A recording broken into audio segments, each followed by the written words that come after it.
Om Namo Bhagavate Vasudevaya. Om Namo Bhagavate Vasudevaya. Om Namo Bhagavate Vasudevaya.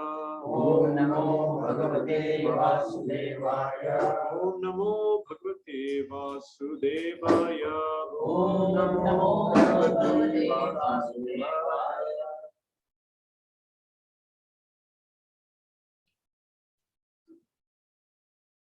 Today we are discussing the topic based on Bhagavad Gita. Is destiny unchangeable? Destiny. What is destiny? Which is decided. Yeah. What is the Hindi word?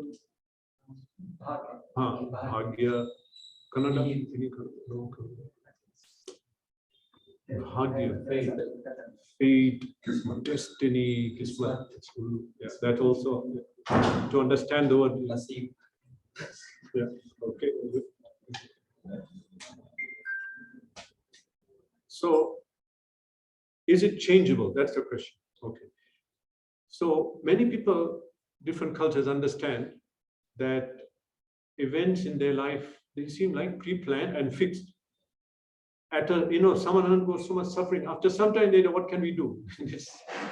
It's ordained. We are meant to go through this. If they're pious, if they're not pious, they'll try to manipulate material situation as much as possible, then start hating people, hating God, taking revenge and becoming really disturbed by suffering. But if someone is pious, sattvigun also, means that they have some faith that, okay, there is some power under which we are all, we are all under this power. So there's no point trying to fight. So we are fully under material nature, prakriti. In Bhagavad Gita, prakriti means material nature. Nature. We are fully under nature. Even this body we inhabit is a machine given by material nature. And on time he'll come in with it. This body is controlled by nature. It's made, we are just here inside sitting. The nature is, according to our karma, everything is happening. Okay, and in this material world, we are at the mercy of the weather, this body, other living entities, we are just spectators. We have some free will, but we have to understand that Jiva Bhuta means conditioned souls. Souls in this material world, they are fully under control of material nature, like a puppet. You saw that picture in Bhagavad Gita, puppet. Yeah, how you want to act, we act. Supposing someone in a past life did something to us, we come in contact with that person that inside Prakriti, okay, hate him, kill him, hit him, whatever. Karma has to be paid back and it will happen. So in that way, we are under Prakriti, material nature. We do have some free will, but limited according to us. Like someone is born in Timbuktu. Where's Timbuktu? Somewhere. Timbuktu. Africa, Western. So someone born there, or why pick on Timbuktu? So someone born in, say, middle of Syria or middle of Brazilian jungle, if he says, he'll not say, generally, they will not say, I want to worship Krishna and surrender to Krishna, because they're so far. So we are saying everyone has free will, but to an extent. They'll not know. They'll not even know. So it's not in their power to surrender to Krishna. They may have some other religious system. So yes, we have free will, but that depends on us. Some are more open and can really make a choice. Others cannot make a choice. They indoctrinated, brainwashed to think a certain way, and they cannot think differently. So in that way, you can say they don't have a choice. They want to surrender, worship God. They're not at all pious. Their surroundings are not like that. They're born in a situation they'll not want to think of God or even, what to think of surrender. God will not come in the picture anytime. Communist countries, communist, materialistic countries. An example is given that someone is on a flight. So the flight takes off, he's going somewhere else. So he can't do anything. He's in the flight. Can he say, oh, okay, I want to go out, go for a walk? No, you're in the flight. You must sit in the flight now. and next to you, neighbor goes wild and starts kicking the window. That happened 1 week ago. You don't know, heard of that 2 weeks ago. Anyway, the flight took off somewhere in Peshawar, going to Dubai. Someone got out, started kicking the window. I don't know, maybe he was afraid of flying. Started hitting the seat and went mad. What do? You can't say, okay, I'll get out of this flight because this person, you're just there on the flight. So when you're in this body, in this life, in this circumstance, we cannot change. We have to go through that. Okay, but you have some free will. Shall I eat meat or vegetarian, or maybe you can decide that. Shall I cook in ghee or oil? You can decide that. But the body we are given, sometimes we are born in a desert and in a certain, family. Some things we can't change, or we can change not so easily, not at all. Like fish cannot think, okay, oh no, that's anyway fish. Okay, someone born in Eskimo North Pole cannot say that I want to go to Sahara Desert. He cannot, doesn't have that mind to think. He by his circumstance, he must be there. Okay, so we do have some free will, but not so much. In the same way that the person who is in the train, in the plane, he must go through that journey. But on the journey, he can make a friendship with someone and make a business deal, but he must go on the journey. Similarly, we have to go through our karma. It's given in our chart, and that we can't change. So somehow fixed karma, somehow some free will. Okay, so everything is calculated before birth. It's calculated. He will take birth here, and he will think that I'm Chinese. I'm from Guangzhou. Guangzhou people must have noodles. You cannot tell me not to have noodles. I'm a Guangzhou Chinese, like that. Jai Guang, his pride, and that is like that. So that way he's born there according to his past karma and ichcha, and he must think like that. So the type of body, family, religion, culture, based on our previous guna and desires, everything based on the past, and abilities in the body, certain ability or disability, everything is based on our past. This is fixed. That they'll tell you when you're born. You can take a birth chart. So there's a verse in Bhagavad Gita, Kapila's teaching regarding the unborn baby in the womb. So there he speaks about how the soul enters a certain kind of body. Many times I repeat this verse. Karmana devanetrena jantu deho papate. The soul enters a particle of semen, which that second is entering a certain type of womb, so that because that person deserves that kind of body. He'll be destined to get a certain kind of mother and father, dog mother, or human, very violent mother, or very nice, whatever. So that is, it says, Karmana Deva Netrena. According to his karma, Deva Netrena, under supervision of the Deva means God. Deva Netrena, Jantur Deho Papataye. Jantu means the living entity. Deho Papate gets a certain type of body. Jantur Deho Papate. Striya Pravishta Udaram Pumsareta Kanashraya. Striya Pravishta Udaram. He enters a certain type of womb. Striya Pravishta Udaram Pumsareta Kanashraya. Pumsa Reta Kanashraya. Taking shelter of a particle of semen of the male. Okay, so in that way we know, it says, Karmana Devanetrena, under supervision of the demigod, or God, everything happens. Okay, so then what is death? We have to undergo certain suffering. Why is there death? Why is there death? Why does it happen? Why? Why have to kill the body? What's the purpose? Body has its limit. Okay. It has body as limit, all right. What's your opinion? What? That's why I asked you. Why is that? Okay, tell me. Because it's Because of? limit of karma? Actually, everyone comes. You give answer. You don't give another. Actually, everyone comes with a certain Ayush. Yeah. And then once the Ayush finishes, Because we wanted to enjoy this one, so God sent us. No, death, not birth. why there is that? So we wanted to enjoy, and Okay. this world has limitation. Okay. So that is one of those limitations. Death is a limitation. You hire the machine, how much we spend that much.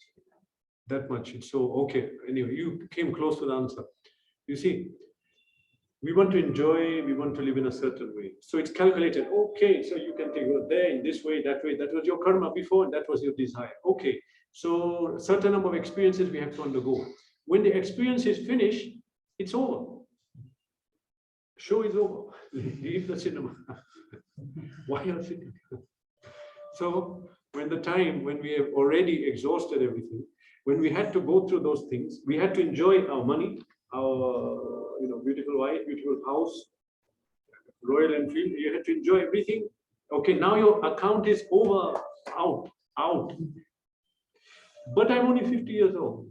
This is the calculation. So basically, what we had to enjoy is calculated, and that you had to undergo, and it's over. Then you leave. But now what happened?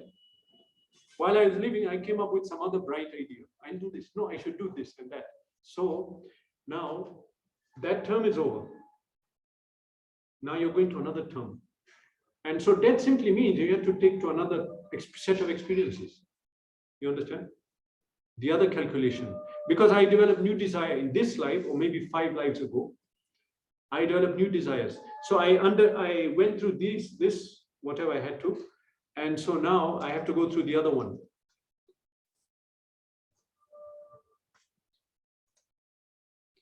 So I had to undergo the other suffering or enjoyment. So I have to be taken out of this and into the other. So death has to happen. In Bhagavad Gita, they don't call it death. What do they call it? Dehantara Prapti. Getting another body. Transferring to another body. Because I made the other desires, so other desires are there, but the other desire means another family, another culture, another religion, another caste, another country. So I have to go there and go through that. So they come out of here and into that, and that death has to happen. Just like end it, start there. But death means forgetting everything. Otherwise, you have to forget. Oh, how will you enjoy the other thing? If you think, what is this? I was in that life, now I'm here. No, you're made to forget everything. That no, you are Brazilian, okay?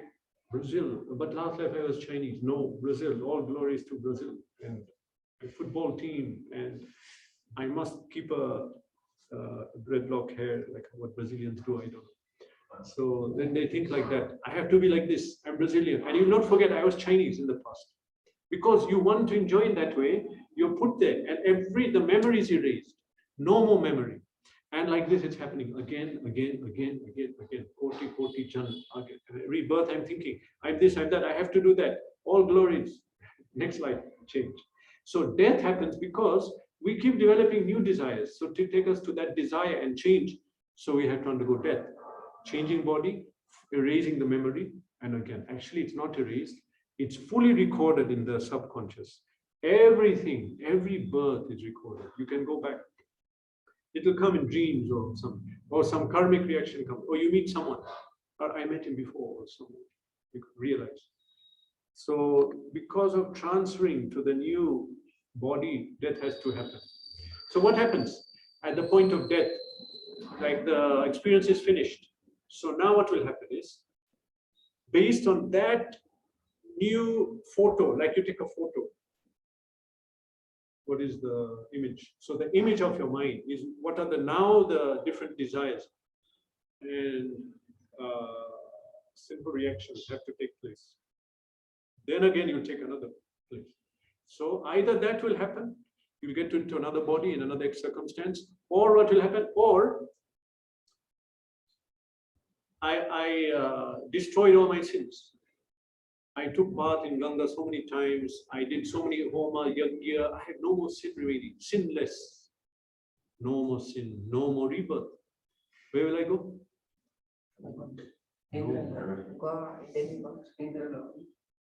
Indralok. No, but that is if you still have material desires. Now I'm saying no more material desire. Zero. Goloka, but I didn't do bhakti. I did jnana yoga. Brahman, Brahma Jyoti.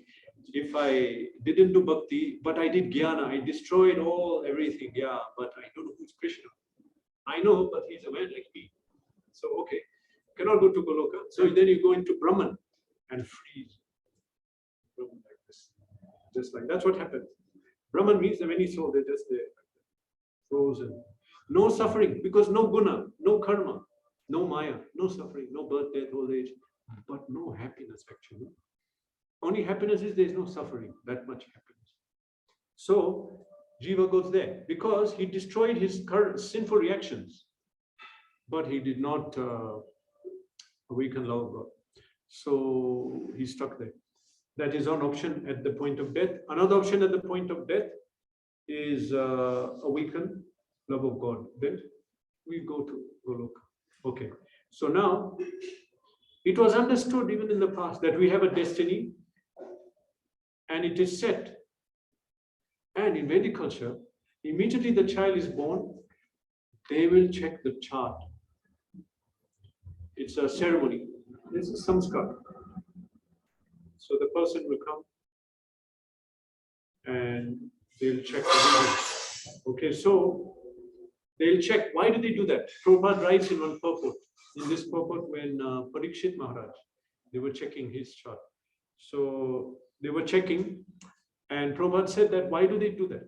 They do that because the father has to know what is the character of this child, what is his destiny, proclivity, and then prepare him. Prepare like that. And now people are asking, last Sunday someone phoned me. We're just discussing and I was speaking to him, he's in Kuala. Is astrology really true? People are conducting whole life and opening business of astrology. Is it true? Is it really true? Of course, he's not from a Hindu background. So, yeah, in that way, it is done to prepare because everyone knows that, okay, this person will have this proclivity, that proclivity. Actually, they tell Varna also. Varna is told by astrology.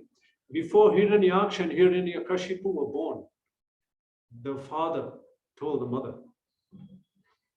Kashyap told Diti, that actually we produced this child at a wrong moment. We should not have. It was Sandhya. That time we have to chant Sandhya Vandana. At Sandhya time we meditate on the Supreme, or in ISKCON we do Sandhya Arati. So that is a wrong time. And so what will happen? Prabhupada writes in the purport, at that time what happens? Lord Shiva will send one of the many bhutas and pretas who need a human body into that womb. So they will be demonic. And so he even said that based on this time that we produce this child, he gave the whole future. They'll be very strong, they'll be powerful, but they'll be very evil. And Supreme Lord will have to come, he'll come and kill them. And so Diti understood that. She didn't give birth for, I think, 100 years or something. She refused, not going to give birth. Then, but she had to. So she gave birth. So they understood this was the destiny. Destiny had to take. So they were born like that. Okay, that was, yeah, Hiranyakashipu and Hiranyaksha. They were twins. Okay. When Srila Prabhupada was born, he says, the astrologer said he'll open 108 temples. And so what happened? The father heard that and said, oh, better prepare him. So taught him Mridanga, taught him all spiritual things. And then his uncle or other said, no, let's send him to England and he'll become a lawyer. At that time, there were many people going to England and becoming lawyers. It was British age, you couldn't do much more than that. So he refused. He said, no, he has to become a great devotee of Radharani. He said, so he didn't send him to England. He trained him in Mridanga and all these spiritual arts of puja, kirtan, everything like that. So same with Krishna. Krishna appeared, they call Gargamuni. He told his future. He didn't give, he said, oh, he appeared many times before. Once he had a white body, then red. Sometimes he'll come in a yellow body. Oh, he'll change many things in this world. They thought some demigod came. So that was Krishna. Even Chaitanya Mahaprabhu appeared. They said the same thing. He also underwent that process. The idea is that everyone knows there's a destiny. And so what is the destiny we want to know? Destiny is fixed, but we'll go through. And so they want to know what is it. So we'll prepare for that. This was Vedic culture. They had access to a great science. They just wanted to be in harmony with it. You know, some people know even now that in marriage, they want to get married. So they check their chart, they check other chart, and it says there that, okay, the first man you marry, he'll die. Okay, then the other person, they also smart. Okay, you want to make a match, let's see the chart. Oh, it says here that anyone who marries her will die. Get it? So then what she'll do? Okay, she'll marry a dog or a banana tree. She married, yes. Tree. First marriage, husband, whatever happens. Second, doesn't say that about the second one. Okay. So they try to get around. It's higher way of understanding things. So it's not magic, blind faith. This is science. Science. Their influences exerted by different planets. These influences change according to the time. At any given time, we can find out what influence has been exerted by different planets, different stars. How do we do that? What's it called? Pancham. 5 ways to know what is influence. At this moment, what is influence? So, according to the moon, shifting, sun is moving, then this influence comes. Moon changes the house. House means constellation. So at that time, different influence. According to our karma, we are born at a certain time. Some are born this month, that month, or night, day. I heard every 5 minutes, it's boy, girl, boy, girl. You're born this time, girl, this time, boy, this time. So the soul will enter. It's not that I'm born this time, now I had to suffer or enjoy because these planets are exerting influence. No, we had a certain karma. So karma arranges who will give the karma? These planets. So they'll put us, okay, you take birth now. Second, you're taking birth. That means you're under this and this and this.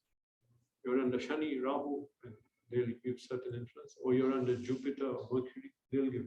So in this way, destiny, fortune, fixed according to us. What we did, we'll take birth. It's fixed. So it's not by chance. Birth is not by chance. And so, how do they know?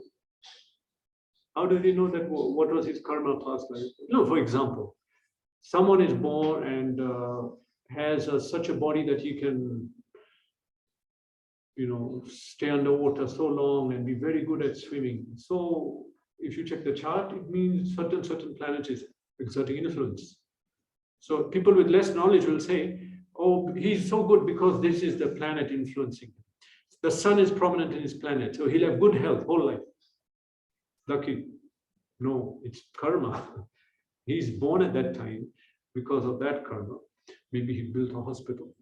So his karma, good karma, so, but don't do that because then you have to take birth again. I see. Interesting. Okay. So actually, according to what we do, then we are born at a certain time, and then that planet will exert that influence. By looking at someone, you can understand what he past life. Like someone born in a desert. It says in Bhagavatam. What is his past life? Killer of Brahmins. They'll be born in the desert. Lack of water, lack of food, lack of everything, only sand. So that is you can understand. In the situation, you can understand the past. Okay? So destiny cannot be changed. It's fixed. We have to go through. Yeah? Yeah. Yeah. Yes. No, not correct. There's another angle. Of course, this what I said is correct. Destiny is fixed, and therefore we have our birth chart, and people have to undergo, and everyone experiences. Even different languages, you can find this word destiny. They'll have that word in their language because they understand that what is providence, what is undergone has to happen. What can we do? Yeah, providence, yeah, whatever it is. Okay, now, but there's another angle. Okay. So one question, why does karma happen? I do something, a reaction came. Why? Because of we are interested in the fruit. No, I kill someone, I'll be killed. Why? Why shouldn't be I kill, I'll not be killed? Why is karmic reaction coming? Because in past life he has done something and that just continues. It is done with Why is this law there? It is done with personal gain. Everything should be equal and we can follow the law. Equality, law, to maintain law. Half correct, but good, okay. It is done with personal gain. Why is there karma? I'll tell you. Two things are there. One is, I want to enjoy something. Okay, so I do and I get it. I want to enjoy unlimited money, so much money. Okay, so give charity. I know next life I'll get money. I'll become rich. Fine. So that is one reason reactions come. Another reason is punishment. Punishment means that I did something wrong and it's wrong. And how to teach him it's wrong? You have to suffer that. You see it's suffering. Yes, so I'll not do it again. Someone stole all my things. It's so painful. My things went. I earned so much money that I'll not think about stealing next time. But if someone's, as Prabhupada said, rascal, foolish, he'll do it again and again and again. He'll suffer again, he'll do it again. So, but the point is, why is the karmic reaction? Because of previous actions and desires and reaction. Desire is I want to enjoy, so you do this, you'll enjoy that. Good karma. Bad karma, punishment. All right. But the root cause, forgetfulness of Krishna. Okay. So now, what if I have so many desires? Slowly I start to give up. Okay, I'll not desire in this material world. I want to stop. Okay. Actually, only a devotee can be like that. And instead I say, my desire is now that I want to serve Krishna, please Krishna and Vaishnavas. Okay, so now what happens? I'll give an analogy. A person is in a jail. Why is he in a jail? He did something wrong. In the jail, he'll suffer. He cannot say today I'll wear green, pink, blue. No, you must wear the same thing. Anyway, for us, it's not suffering, but for some people, suffering. And you must eat the same food. You must sleep like this, you know, and all kind of suffering. He's suffering. What if this person suffering, he starts to become nice, polite, he's not anymore sinful. Everyone sees this fellow has changed. So what do? They'll say, okay, you can sometime come out and take a walk. Not so much punishment. You'll be allowed to be in charge of other prisoners. You can do some library work, maybe earn some money. Basically, suffering reduces when good behavior comes in a prison. Similarly, I have to suffer certain things in this material world because of forgetfulness of Krishna and material activity. But if somebody starts thinking about Krishna, coming in contact with Krishna, even small contact, maybe he's got a friend who's Krishna conscious, he's just with him and he helps his friend little.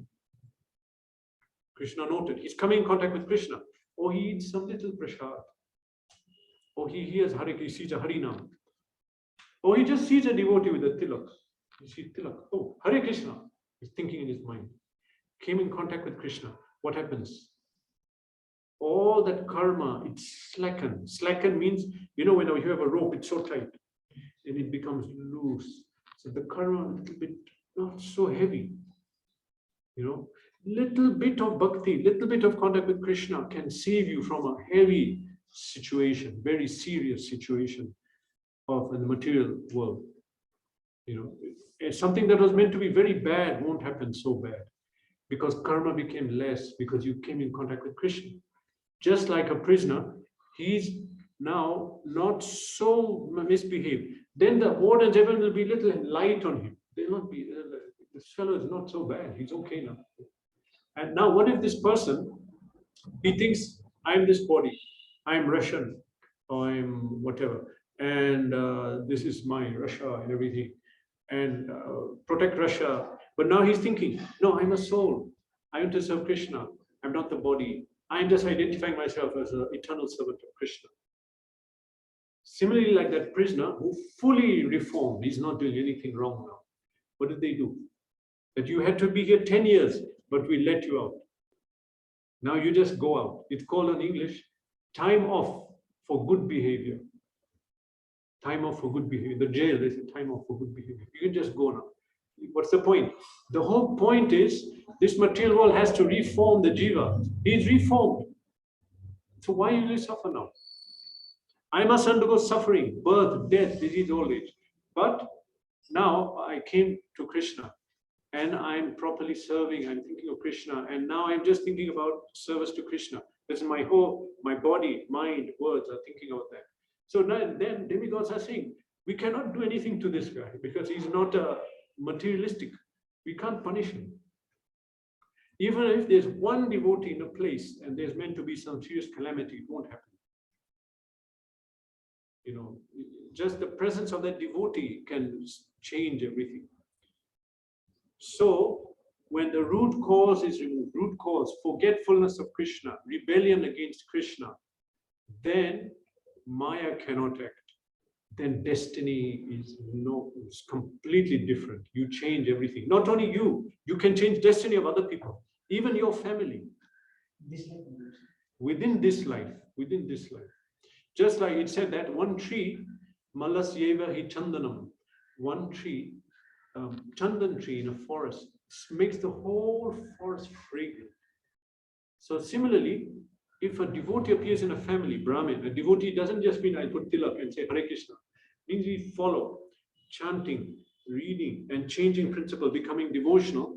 Then, not only him, every centimeter he advances, whole family is purified. And the more he advances, his family great, even forget about getting perfection, but he changes the whole destiny. Even someone in another birth, in the past life, he had a child, and that child, he's now, changed. He's changing his behavior and becoming a devotee. So then everything changes. In this way, bhakti is so powerful. Because the root cause is gone, the karma is not going to act. First of all, we're not saying it won't act. It'll act very little. I meant to get a deep cut and huge injury on my arm, and you'll get a scratch like that. This is how it works. You'll get a small thing. Why? Because the prisoner has reformed. We are prisoners in this material world. But they start going towards Krishna. They start, and the degree to which one goes to Krishna, to that degree, the sins are removed. This is the philosophy. If you had to suffer some severe karma, it won't come. It will come little. Because karma is meant to reform you. But you already reformed. And because this person won't sin again. Why? Because he's done bhakti. Even tendency to sin goes. The tendency to do any sin goes, and the sinful reaction goes. So it said that senses are compared to a snake. Snake is a different kind of animal than other animals. You heard that people have pet tiger. You heard that. Pet dog, pet rat, pet elephant, pet snake. There are. But time to time you hear that this fellow had a snake 10 years and it bit him. They'll do anything. Snakes are very envious.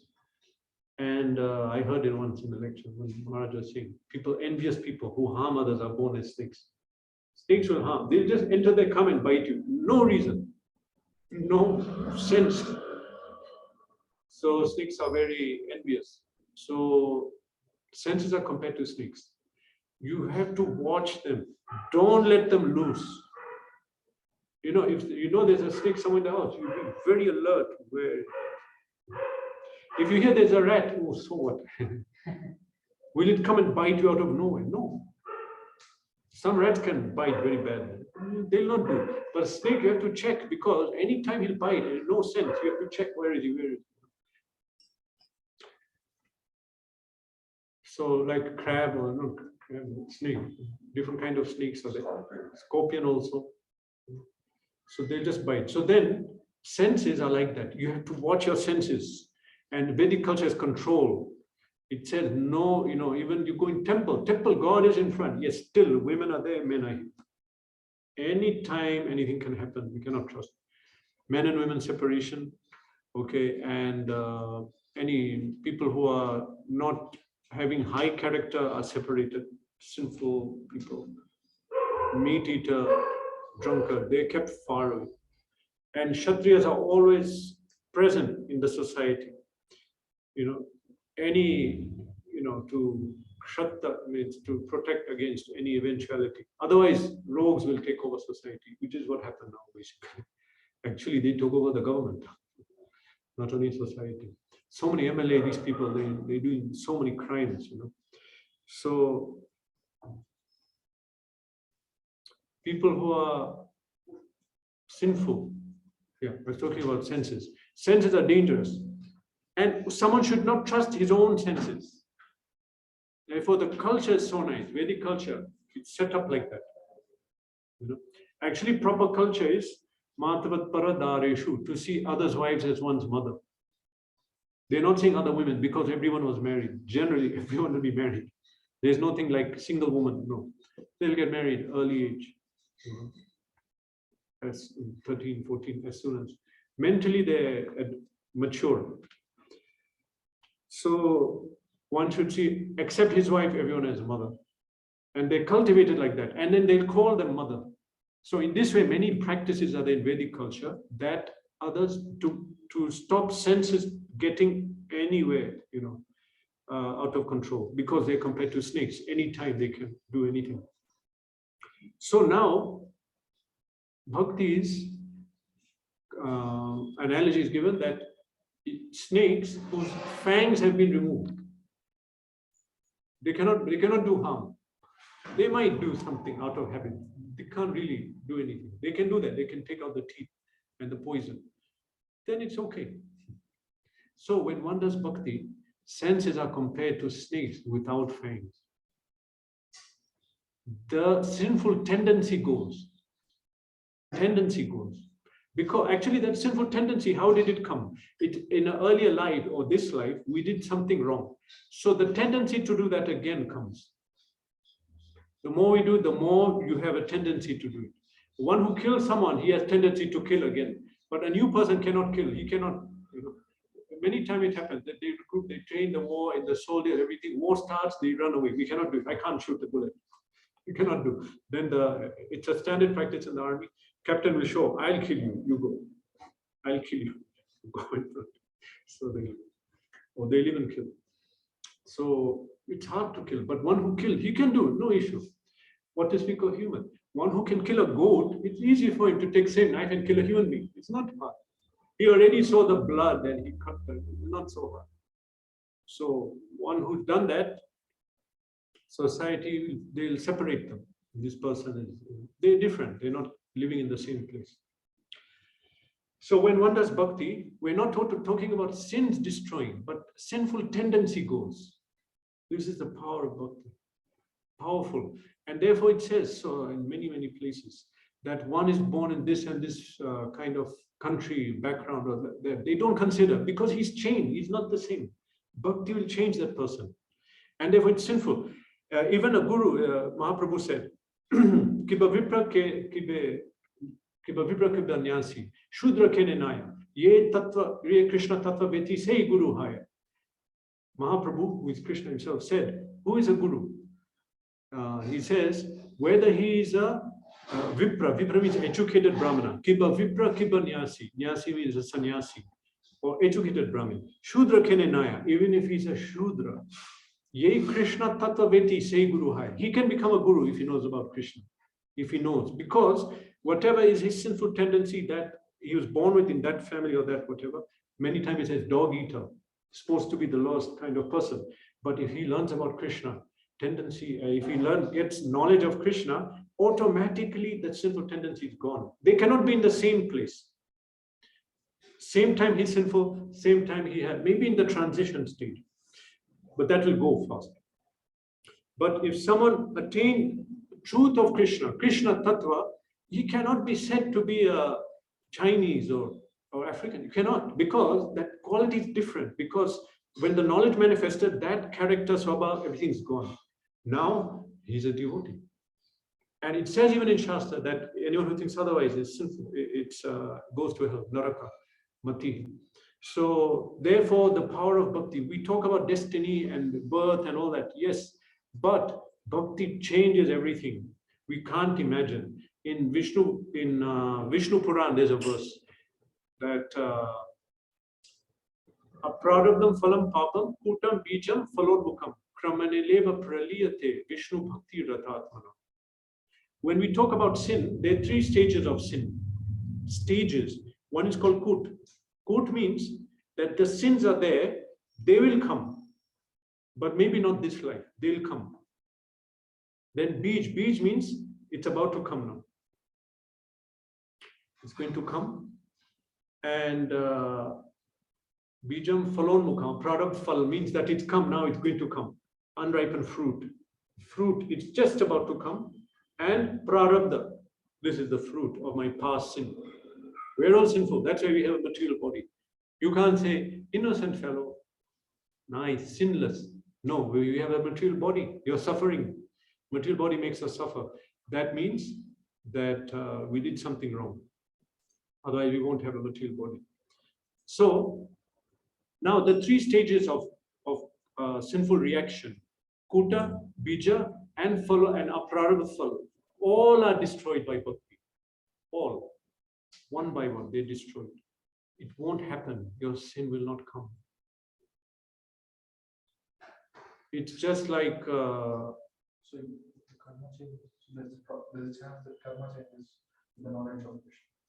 knowledge of Krishna. But when that knowledge comes, and that even Krishna will reveal or not Krishna, Guru. Guru's mercy, you serve him, he reveals. When the knowledge, Gyan comes, now there's that verse that Jnanena Sutar Jnanam Yesham Nashitam Atmana Tesham Adityavaj Jnanam Prakashyati Tatparam.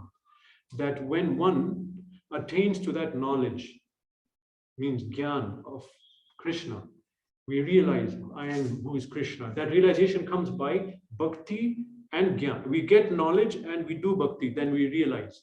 Jnanena tu tad sadrasham yesham nashitam atmanaha tesham adityavaj jnanam prakashyati tatparam. Then all his sins are destroyed. Ignorance is destroyed, just like when the sun rises and darkness goes. There cannot be darkness when the sun is there. So when one starts to do bhakti and thinks about Krishna and practices, he cannot be sinful. Automatically we know he's a good person, he's a sadhu. Okay, maybe he'll do something which you think is wrong. Why is he shouting? Sadhu shouldn't shout. That is nothing. Or why you're not feeding poor people? What kind of sadhu? Actually, that's not the duty of a sadhu. He'll have compassion, but in a different way. Not for the body, for the soul. So it cannot sit on the same place. And so we say that the teeth of the serpent is gone. Those senses that mind, he cannot sin. In between, there may be some remnants. But according to Bhagavad Gita, sadhu reva samantavya, we should not consider that. Still think of him as sadhu. When one performs bhakti with seriousness, so karma is reduced gradually. But if we perform very intense bhakti, not only karma is reduced, but whole material existence vanishes. This can happen in a short time. In a short time means within few years, someone can attain to a high level, finish, no more karma. He's living, you're thinking he's living like me, but actually he's not suffering any karma. He's living, and but not, and those who are trained can realize and see.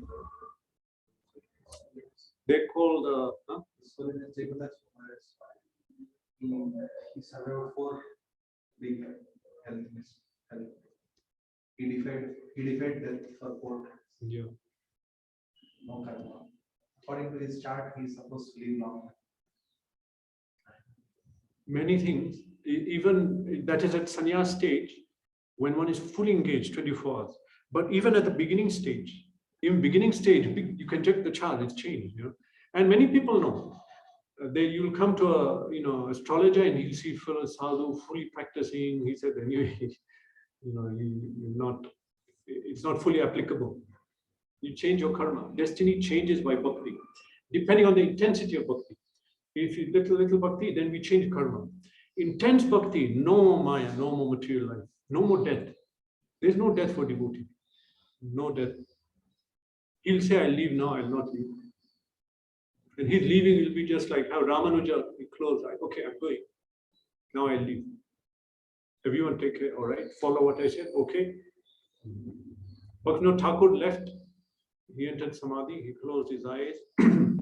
And then his son, Bhaktivinoda Thakur, told him, just come back. Everyone is saying you died because of your sin. It's not good. Please come back, come back. He came back, okay, for some time. Then he left him. Pure devotee, there's no death. There's no death. There's no, even old age suffering is not there.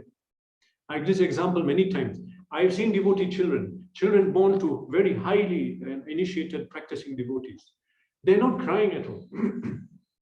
They're just curious, looking around, analyzing everything, high intelligence. They're not suffering. Why do children cry? They're suffering. I'm hungry. Oh, you have to change your nappy. They're suffering. They need food. And then parents are thinking, oh, he's hot. Put some, take off his sweater. Or, they're feeling cold, they're crying. Parents thinking he wants to eat. So this is suffering. Child will suffer. You cannot communicate. He'll just be suffering. Now when you hear a child cry, it sounds nice. Okay, but actually, you just amplify that in the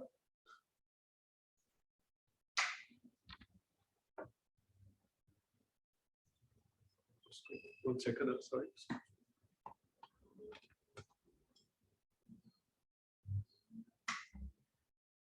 You amplify in that speaker the sound. Like our voice is thick, their voice is, high pitch. You bring to the pitch of a normal human. And where it becomes like, when someone is suffering, how they are. Horrible sound, no?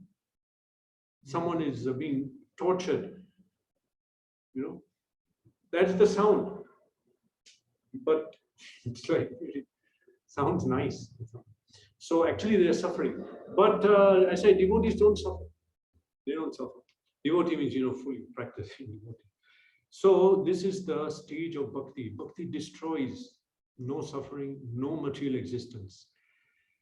There's that verse in Bhagavatam, Yasyasti bhakti bhagavati akinchana sarve gunays tata samasate suraha. One who does bhakti, all good qualities come to him.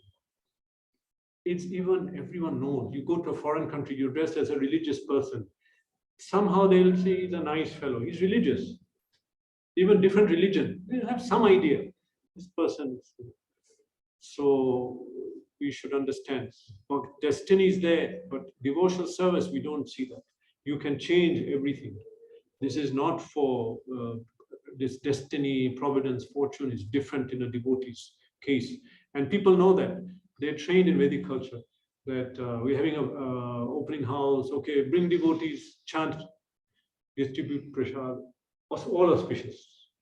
Then devotees come and more elevated pure devotee, more potency. We don't know.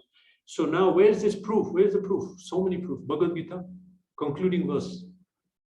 Aham tam sarva papebhyo. I'll destroy all your sin. Krishna says, chapter 18, verse 66. Surrender to me. What about my sin? I'm suffering. I have to stop my suffering. I need this money, this account. I need this, that. What if I get sick? What if? Krishna, you surrender to me. I'll remove your karma. Maha, don't be afraid. No, I'll be afraid. I'll surrender. But what if this happens? What if that happens? Maha, don't be afraid, Krishna said. You just practice. Surrender means you follow Krishna. Chant, read, follow everything. And then what happens?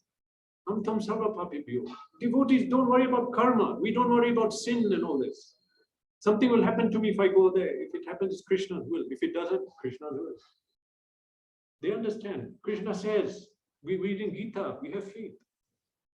Ham tam sarva papibhyo. I'll remove your path. Krishna is supreme controller. He can remove it. Why not? Why can't he? In 1 second. He'll bring it or remove it. He'll make you suffer also for your benefit. It's not in my karma. Someone can check the chart. It's not in your karma, but you're suffering for your benefit. Punishment. So that's Bhagavad Gita. Another verse in Gita. Yo mamaja manadim cha veti loka maheshwaram asamura samanteshu sarve pape pramuchate. One who knows, Krishna says, one who knows, aja manadim, that I'm unborn, I don't take birth. Who knows that? One who knows, veti lo, and understands I'm Supreme Personality of Godhead. Asamudha, without doubt, samartyeshu. Martyeshu means he in this place of death is freed from all sin and death. Sarve pape pramuchate. If we, because it's saying here one who knows about Krishna, but who will know about Krishna? Only him whose sins have gone. Tesham to antagata papam jananam punya karma. That means Krishna is saying indirectly, if you see someone who knows about me, he's speaking about me, you should understand his sins are not there. Even at the beginning stage, they come to bhakti. Big change. Even someone does little bhakti in this life, what happens? Then he'll get a human birth for sure. But where and how, we cannot say. It will be human birth. So what to speak of someone who knows about Krishna? If they cultivate knowledge of Krishna, that knowledge came, so the sin cannot be there. The Tamogun Rajagun cannot be there. It will go. So Krishna says, yeah, many others in Bhagavad Gita and other verses, so many, that one who understands Krishna, one who knows Krishna, his sin will not act on him. Janma karma chame divyam. Evam yo veti tatvataha. Which verse is that chapter?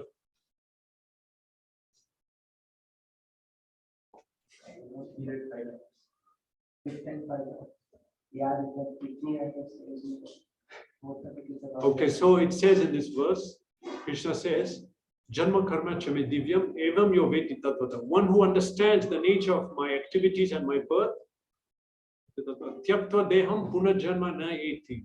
He'll not take birth again. Yeah. If we read Krishna book, we read Krishna's pastimes and understand how Krishna appeared, how he's living. He's living how? Not under karma, not under maya. Understand these things, then tyaktva deham, this person who knows about Krishna, he will not take birth again. No more karma to pay. Karma is gone. Material existence is gone. Sinful tendency gone. These are side benefits. We don't do bhakti for that. This just comes. So Krishna says in Gita, many places, just by reading Gita, sins are destroyed. It's even written in Gita Mahatmya. Gita dhyayan nashilasya pranayama parasya cha naiva shantihi papani purva janma kritani cha. If one reads Bhagavad Gita very sincerely with all seriousness, by the grace of the Lord, the reactions of past misdeed will not act on him. Do you know any book you can read that destroys your karma? No. By reading Bhagavad Gita, sin is destroyed. This is not a book, you understand? This is Krishna. We spend time with Krishna when you read Bhagavad Gita. And when you come in contact with Krishna, how can there be any sin? How can there be any dosh, suffering? If I read once, benefit. Second, benefit. Then I close, again I sin, again I open. Again I come to that contact. Again I close. That happens daily, we read. After some time, I keep reading, the benefit stays. I've been fully purified just by reading Gita, this happens. What a powerful process of bhakti. Just by reading. Okay? What about hearing about Krishna? Now you sat down, actually you're hearing about Krishna. Okay? Yat anudhyasina yukta karma granthi nibandanam chindandi govidat kasya kona kuryat katharati. Srimad Bhagavatam, Canto 1, Chapter 2, Text 15. With sword in hand, intelligent men cut through the binding knot of reactionary work. In other words, they destroy karma. By remembering the personality of Godhead. Therefore, who will not pay attention to his message? It says, who will not pay attention. that now for 1 hour you set hearing, so mind is on Krishna and Gita, 1 hour, and so that purification happens continuously. It says, who will not hear? Kona kutya kurya katharati. Who will not get those continuous things? So who will not hear if such a benefit comes?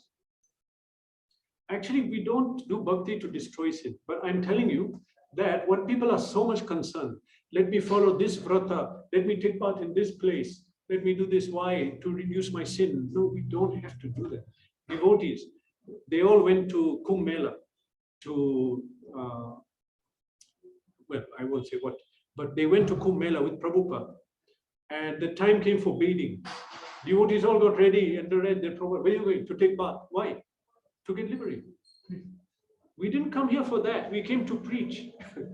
Go and distribute books. Liberation, that is already there. That's a side benefit. Moksha lagu takrit, it says in Bhakti Rasamrita Sindhu, that bhakti is such a thing, it minimizes liberation. It's like a side thing. In another verse, it says that liberation comes with folded hands. How can I serve you? To the devotee. You don't have to go after. It will come. So devotees don't look after that. Bhakti automatically gives you liberation, destroys sinful reaction, and gives you gyan to understand that I'm an eternal servant of Krishna. Just by reading Gita, you get liberated. Just by reading. And by hearing Krishna Katha, you get liberated. Okay, what else? Chanting Hare Krishna. Brihad Vishnu Puran. Namno hi yavati shakti papa nirharane hare tavat kartum na shaknoti patakam pataki nara. Simply by chanting one holy name of Hari, a sinful man can counteract the reactions to more sins than he can commit. Say Krishna. Say Krishna. Destroyed all the sins. You cannot commit that much sin. Huh? Again, say Krishna. 2 lines. So, again, now what about if you chant every day? We are not only destroying sin, we want to awaken love of God. So we chant continuously. Just by chanting Hare Krishna. Okay? So, now, hearing Krishna, that is purifying. Chanting Krishna's name, that is purifying. Okay, reading Bhagavad Gita is purifying. What else? Taking Diksha, it says here, Divya Jnanam Yatodadhyat Kuryat Papasya Samshayam Tasma Diksheti Saprokta Deshike Tattvakovide. Definition from Bhakti Sandarbha of Jiva Goswami. Diksha is the process by which one can awaken his transcendental knowledge and vanquish all reactions caused by sinful activity. A person expert in the study of revealed scripture knows this process as Diksha. Diksha. At the time of Diksha, there's a fire, Yajna. And in that Yajna, all the sin is destroyed. And if we don't again commit sin, then actually at time of Diksha, it says that Diksha Kale Bhakte Kare Atma Samarpan. Say Kale Krishna Tare Kare Atma Sam. At the time of Diksha, the devotee says, I'll fully surrender now to Krishna. Fully surrender means what Krishna says I'll do. It means that we follow Bhagavad Gita, Shastra, and Guru, Krishna's representatives. That means chanting 16 rounds, following 4 regulative principles, studying about Krishna. So at that time, when we commit to that, then Krishna sees, he considers that person equal to himself. Krishna Tare Kare Atma Sam. He thinks that he is not my servant, he is my, equal to me. Krishna is very pleased. He's committing, he wants to go on the path. He's going to follow the process. So it says that, say Kale Krishna Kare Atma Sam. But at the same time, what happens? Sins are destroyed. In that Yajna, all the sins are destroyed. And then if we simply follow the process, we awaken love of God. We don't think again, Dikshit Bhakta, we don't think about sins. But whatever sins come, whatever reactions come, it's simply Krishna using your sinful reaction to purify your sinful tendencies so that you can come back to him. You have some sinful tendency. Krishna wants to remove it. So he'll make you, apparently it looks like suffering. It's not the same. Devotee going through suffering and non-devotee is not the same. His suffering is bringing him to Krishna, purifying him. Other one, sinful, is simply a punishment that you, Rascal, why did you do that? Now you suffer. That's it. All auspicious bhakti. Now look at this. Reading Bhagavad Gita, chanting Hare Krishna, hearing about Krishna, Diksha, all purified. But what is bhakti? Everything, every day we read, every day we chant. How auspicious. If you're saying hearing one name of Krishna, reading Gita has this potency. But we do all of this. We should do all of this process. What is bhakti? It's not of this world. It's not of this material world. It will take you to Goloka immediately. Krishna cannot be conquered, but he says, to my devotee, I submit myself. We don't accept, but he says it. So, sins are destroyed. What does it mean, sins are destroyed? That means destiny changes. Otherwise, no way to change destiny. Everyone has to suffer in joy. Everyone knows. Everyone knows that you cannot change destiny. Time is sure. Prabhupada says, as sure as death. Death is sure, and time and tide wait for no man. When the time comes, tide means, you know what is tide? T-I-D-E. The wave, like tide has gone out, the water goes out. Tide has come in, then the water comes in, covers even the beach. So that will happen, that you can't stop, that must happen. And sometime, oh, you know, this child was there, child drowned, or I built this and this thing, the castle, everything will be smashed. It must come, you cannot stop. There's no force on earth which can stop the tide. And you put a rocks, it will stop sometime. After some time, it will break the rock after 20 years and just cover the road. So tide doesn't wait and time doesn't wait. When the time comes, it must come. Destiny cannot be changed. But for devotee, it's not like that. Devotee is under grace of Krishna. So destiny is not unchangeable. For devotee, everything is auspicious. And people who know that, they will associate with devotees, go to where the devotees are, call the devotees. They understand that this is, you know, a benefit of bhakti. Okay, but finally you have to understand bhakti. Bhakti is not for destroying karma. It's not. That is some small benefit. Why you're, Prabhupada, the expression is there. You're going to the king, I'll give what you want, give me some ash. I'm a king, I can give you what you want. What do you want? Give me some ash. I think this fellow is crazy. What is wrong with you? You know. So you're doing bhakti not to destroy sinful reactions. We're not doing bhakti to destroy sin. What is that? We want to get service to God, to Krishna. We want to get service to the Supreme.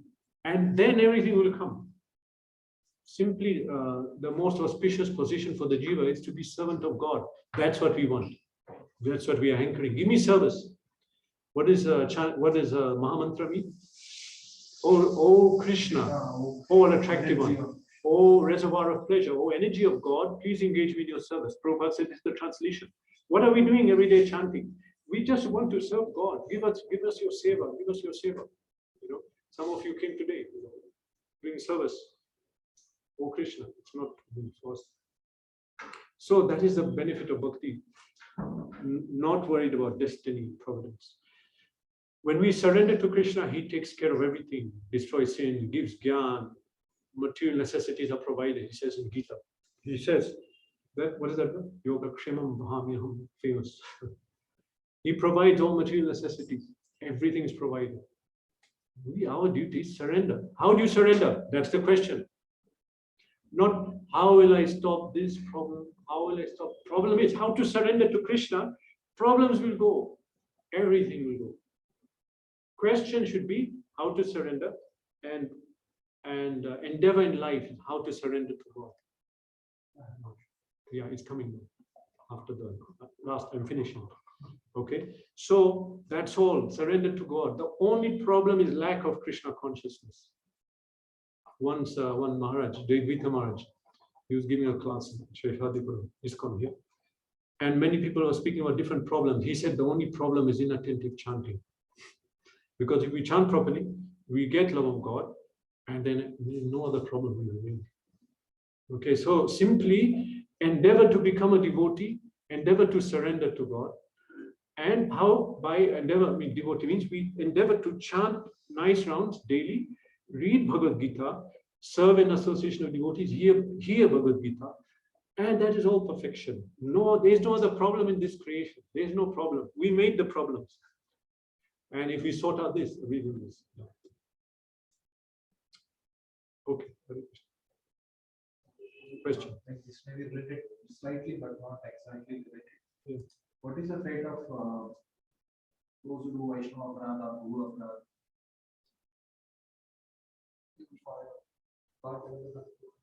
What is the fate? Like, what will happen?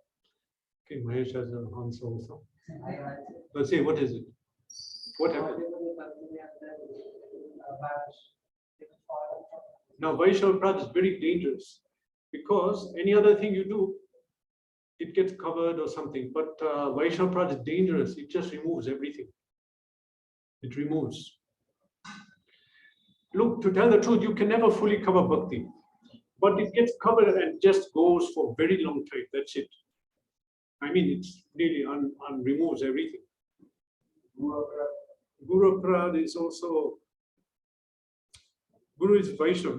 No? Guru Prad also, you get a reaction. It'll, what your support, our support is the Guru. There's a saying, Prabhupada said, that doubt or offense to Guru is like a crack in the foundation of our Krishna consciousness. You cannot stand if you don't have a support. You cannot stand. Your spiritual life is over.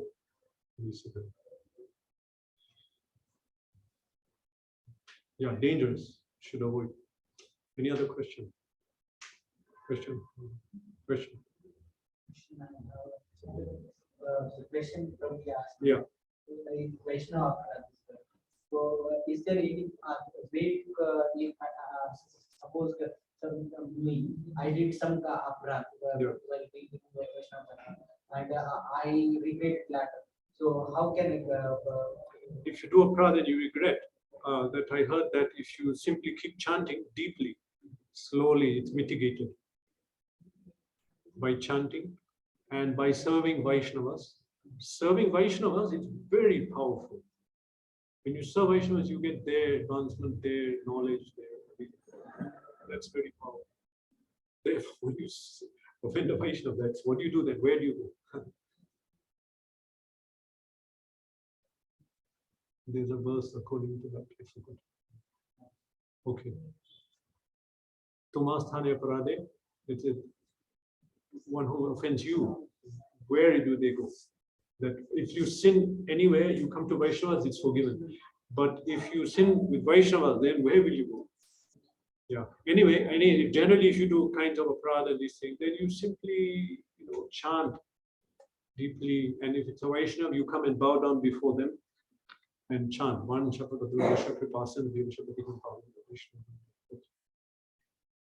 Because Vaishnavas are they already know that they have free knowledge. Yeah, yeah. And still going it they do then it is a really big thing. Big thing. So it might need something big. No, that Vaishnava can forgive. That same Vaishnava, he has to forgive. That happened at Leela, Durrasa Muni and Ambarish Maharaj. Durrasa Muni committed an offense. Then the Sudarshan Chakra went after him. Then he, for 1 year, tried to avoid. Then he went to Vishnu. He said, the Sudarshan Chakra, forgive me. He said, no, I can't forgive you. You have to go to that devotee who you did. That's the system. He went and bowed down, and then Ambarish Maharaj said, okay, I forgive. The one who hit Vishnu on the chest. Bhrigu, yeah. What about? What did he? Bhrigu. What did he do after that, like to get rid of this? He didn't do anything as far as I know. Lakshmi has been. But the curse came, yeah, that was Brahmins, something that you'll never have wealth. Yeah, that was it. She cursed, and they don't have wealth. Yeah. Brahmins are very poor. It's good, actually.